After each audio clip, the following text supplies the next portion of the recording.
அப்பா நமஸ்காரம்மா. தைப்பூசத்துக்கு ஒரு வீடியோ போட்டிருந்தோம் இல்லையா? எல்லோரும் ரொம்ப நல்லா இருக்குது அப்படின்னு சொன்னால், உபயோகமாகவும் இருந்தது, நல்ல தகவலாகவும் இருந்தது அப்படின்னு சொன்னால், இப்போது நாளைக்கு வருடப்பிறப்பு, தமிழ் வருடப்பிறப்பு, ஏப்ரல் 14 நாளைக்கு தமிழ் வருடப்பிறப்பு. இந்த தமிழ் வருடப்பிறப்புக்கு நம்மளோட வீட்டில் என்ன பண்ணணும், அந்த காலத்து பழக்க வழக்கம், ஏன்னா ஒவ்வொருத்தரும் ஒன்று ஒன்று சொல்கிறா. நீங்கள்லாம் என்ன பண்ணுவேன், அதுக்கு என்ன பலன்கிறத விட இது பண்ணணும் அப்படிங்கிற ஒரு கிரமம் இருக்கு இல்லையா? அதை வரிசையாக சொல்ல முடியுமா?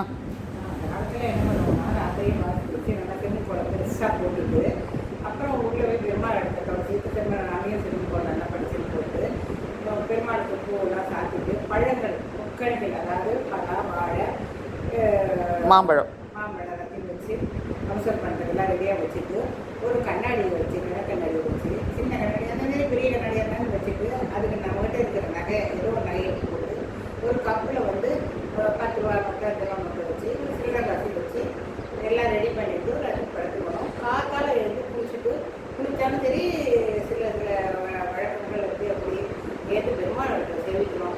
சேவிச்சா விளக்கேற்றி வச்சு சேவிச்சோம்னா ரொம்ப விசேஷம். அந்த வருஷம் பூரா நல்லா இருக்கும், சுபீட்சமாக இருக்கும். கணக்காசு செல்வத்தோட எல்லா செல்வமும் நல்லா இருக்கும் அப்படிங்கிறது அந்த காலத்தில் நாட்டில் எல்லாம் பெருமாள் சேவிக்கிறோம். சேவிச்சுட்டு அன்றைக்கி வடத்தட்டி திட்டங்கள் பண்ணி கருப்பாயத்தை வச்சு திருமணம் பண்ணி சாப்பிடுவோம். அன்றைக்கி ரொம்ப விசேஷமாக வரும். மாங்காய் பச்சடி வேப்பம் பச்சடி பண்ணுவோம். ஆனால் இந்த காலத்தில் வேப்பம் பச்சடி யாருமே சாப்பிட்றதில்ல. அது கசக்கிறது அப்படின்னு யாரும் சாப்பிட மாட்டாங்க. அதனால் நாங்கள் 2 மாங்காய் பச்சடி கொஞ்சம் நெய்யில் கொஞ்சோண்டு வைத்து வேப்பம் பூவை அதில் போட்டுருவோம். மாங்காய் பச்சடி கண்டிப்பாக பண்ணி ஆகணும். நாளைக்கு வடை திருக்கணமெல்லாம் எல்லாம் பண்ணுவாள். எல்லாருக்கும் அறுசுவை உணவும் நாளைக்கு ஒரு பண்டிகைக்கு என்னென்ன பண்ணணுமோ, வடை, திருக்கணமதுன்னா பாயசம் நாளைக்கு எக்ஸ்ட்ரா மாங்காய் பச்சடி வேப்பம் பச்சடி கண்டிப்பாக பண்ணணும். பண்ணிட்டு சாயந்தரமா பஞ்சாங்கம் படிப்பா. பஞ்சாங்கம் படிக்கும்போது அம்மா பெருமாள் படிக்கக்கூடாதுக்கு நீர் ஒரு பானம்லாம் வச்சு விசிறி எல்லாம் வாங்கி வச்சு இல்லை 4 கிராமம் கொடுத்து அவளை யாருக்கு தேவைப்படுறதோ தானமாக நாளைக்கு தானம் கொடுக்கணும். அதுதான், யாருக்கு வேணால் தானம் கொடுத்துக்கலாம். விசிறி நீர் ஒரு பானமோ பஞ்சாங்கம் வாங்கி கொடுக்குறவாள் இருக்கா, இல்லை வாங்கி கொடுக்க முடியாதவாலும் கொடுக்க மாட்டான். இது மாதிரி பண்ணுவா. பெருமாள் செய்வாங்க. காக்கால சாயந்தரம் பெருமாள் செய்வான். இது மாதிரி பண்ணினா இந்த வருஷம் பூரா சுபிட்சமாக இருக்கும் அப்படின்னு ஐதீகம். அது அப்புறம் நம்ம இஷ்டம் என்ன வேணால் பண்ணிக்கலாம். ஆனால் சில பேர் புதுப்படம் கட்டிக்கலாம். புதுப்படம் புதுசு கட்டிக்கலாம். அது அப்போ வசதி பொறுத்து இருக்குது. நம்ம கம்பல்சரி புதுசு தான் கட்டிக்கணுன்றது கிடையாது. இது பெருமாள் தெரிவிக்கணும். ஆனால் கண்ணாடி வச்சு, பெருமாள் இடத்துல கண்ணாடி வச்சு வணங்க சில்லறையெல்லாம் வச்சு அதை விளக்கி ஏற்றிட்டு சேவிக்கணும். அது கண்டிப்பாக பண்ணணும். கண்ணாடி பார்த்துட்டு சேவிக்கணும். அந்த கண்ணாடியை பார்க்கும்போது அத்தனை நகையும் போட்டிருக்கும்போது நமக்கு மனசில் ஒரு சந்தோஷம் பிறக்கும்.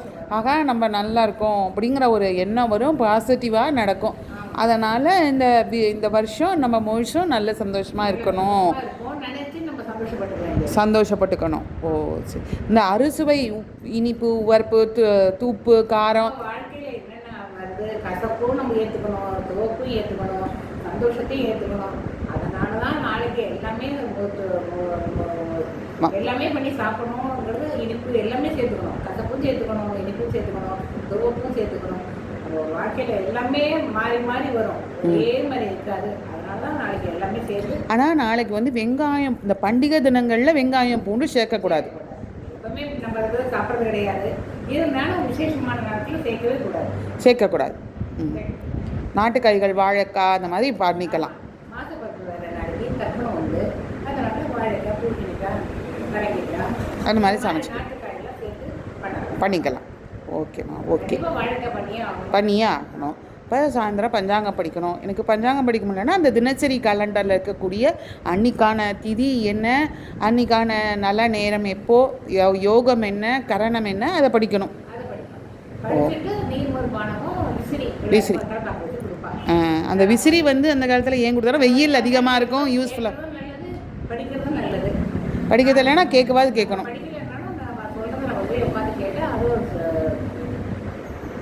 நல்லது நடக்கும். ஓ சரி சரி சரி ஓகேம்மா. நாளைக்கு சுவாதி நட்சத்திரத்தில் இந்த வருஷம் பிறக்கிறது. சுவாதி நட்சத்திரம் நரசிம்மருக்கு ரொம்ப விசேஷம். நரசிம்மருக்கு தான் விசேஷம். அதனால் பானகம் பண்ணணும். பானம் கண்டிப்பாக உண்டு. கண்டிப்பாக உண்டு. நரசிம்மர் கோவிலுக்கு போகிறது இன்னும் விசேஷ பலன் தரும். ஓ சரி சரி ஓகேம்மா ஓகே. ரொம்ப சந்தோஷம். ரொம்ப நன்னா சொன்னேன். இதே மாதிரி எல்லா பண்டிகைகளுக்கும் நம்ம என்ன பண்ணணும் அப்படிங்கிறது எனக்கு தெரிஞ்சதை நான் சொல்றேன். சொல்லு. ஓ எனக்கு ரொம்ப எல்லாமே தெரியும் நான் சொல்லலை. எனக்கு தெரிஞ்சதை நான் தெரிஞ்சது. அந்த காலத்தில் இதுதான் பழக்கமானது. தான தர்மத்துக்கு முதல் இடம். அந்த பழக்கத்தை யாருமே கடைப்பிடிக்கிறது இல்லை. ஆனால் நம்ம கொண்டு வரணும். நம்ம இது மாதிரி பழக்க வழக்கம் கொண்டு வந்தால் நல்லது. நல்லது. சரிம்மா ரொம்ப சந்தோஷம். நன்றிம்மா நன்றி. நமஸ்காரம்மா. எல்லாருக்கும்